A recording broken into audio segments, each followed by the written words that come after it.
বেশ কয়েকদিন থেকেই সামাজিক যোগাযোগ মাধ্যমে আওয়ামী লীগের রাজনীতি নিয়ে বেশ নতুন ধরনের খবর আসছে এবং সেই নতুন ধরনের খবর হচ্ছে আওয়ামী লীগের নতুন নেতৃত্ব আসছে। নতুন নেতৃত্বের ক্ষেত্রে আওয়ামী লীগে কারা দায়িত্ব নেবেন এই ব্যাপারে যখন আলোচনা হচ্ছে তখন ব্যাপারটা সত্য নাকি মিথ্যা সেই ব্যাপারটা আজকে নিশ্চিত করেছে বাংলাদেশের প্রথম সারির দৈনিক কালের কণ্ঠ। কালের কণ্ঠ এই ব্যাপারে একটা ইনভেস্টিগেশন প্রতিবেদন মতো করেছে। সেখানে যে আলোচনাটা করা হয়েছে সেটা নিয়ে আলোচনা করবো দর্শক, এই ভিডিওতে থাকবেন পরবর্তী আলোচনা।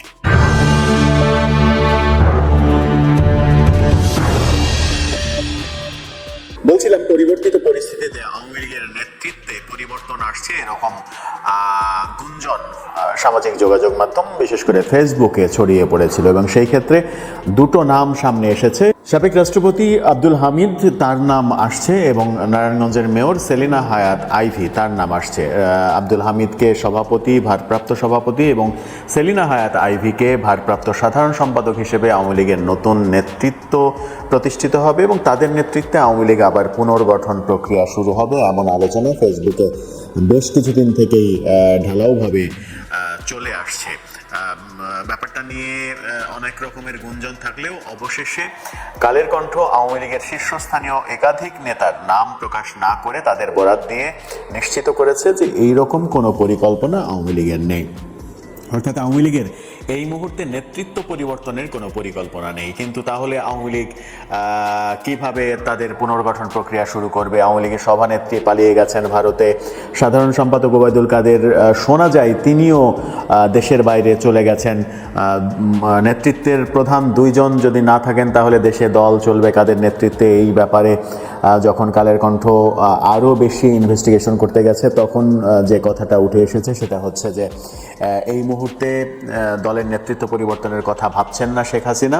এই ব্যাপারে তিনি এখন পর্যন্ত কিছু বলেননি, শুধু এই পট পরিবর্তনের ধকল সামলে ওঠার জন্য তারা অপেক্ষা করতে চান এই মুহূর্তে, এবং সঠিক সময়ে যদি তারা দুজন প্রধান নেতৃত্বের দুজন দেশের বাইরে থাকেন তাহলে ভারপ্রাপ্ত হিসেবে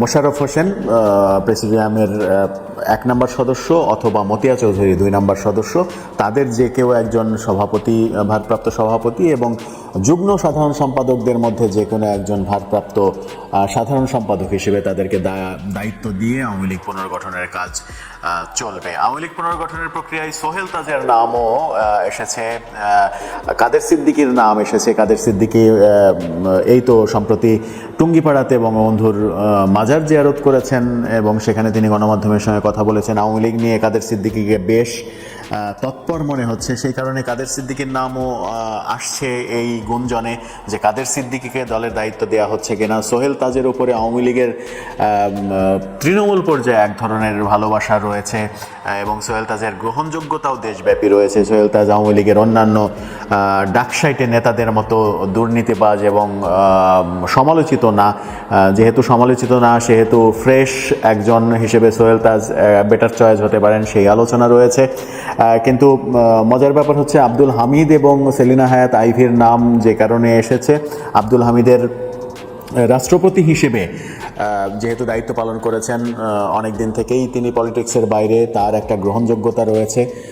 আওয়ামী লীগের অন্যান্য আওয়ামী লীগ সাধারণ সম্পাদক ওবায়দুল কাদের, স্বরাষ্ট্রমন্ত্রী আসাদুজ্জামান খান কামাল সহ যারা বিতর্কিত হয়েছেন তাদের মতো বিতর্কিত নন আব্দুল হামিদ, সেই কারণে তার নাম গুঞ্জনে এসেছে। এবং সেলিনা হায়াৎ আইভির নাম আসার কারণ হচ্ছে নারায়ণগঞ্জের ত্রাস শামীম ওসমানের বিরুদ্ধে রাজনীতি করে সেখানে টিকে থাকা, মেয়র হওয়া, সেখানে নারায়ণগঞ্জের সাধারণ মানুষের এক ধরনের সাপোর্ট তার প্রতি রয়েছে। সেই কারণেই পট পরিবর্তনের পরেও সেলিনা হায়াৎ আইভির দিকে খুব একটা বাঁকা আঙুল কেউ তোলেনি এখন পর্যন্ত। জানি না পরবর্তীতে কী হবে, সেই কারণেই হয়তো গুঞ্জনগুলো এসেছে। কিন্তু আওয়ামী লীগের শীর্ষস্থানীয় একাধিক নেতা বলেছেন যে এই মুহূর্তে শেখ হাসিনা নেতৃত্বে পরিবর্তনের কথা ভাবছেন না, তিনি অপেক্ষা করছেন করতে চাচ্ছেন এবং সময় সুযোগ হলে প্রেসিডিয়ামের 1 নাম্বার কিংবা 2 নাম্বার সদস্য আর যুগ্ম সাধারণ সম্পাদকের যে কোনো একজনকে দায়িত্ব দেওয়া হতে পারে, সেটা সত্য নাকি ওই গুঞ্জনটা সত্য সেটা সময়ই বলে দেবে। তবে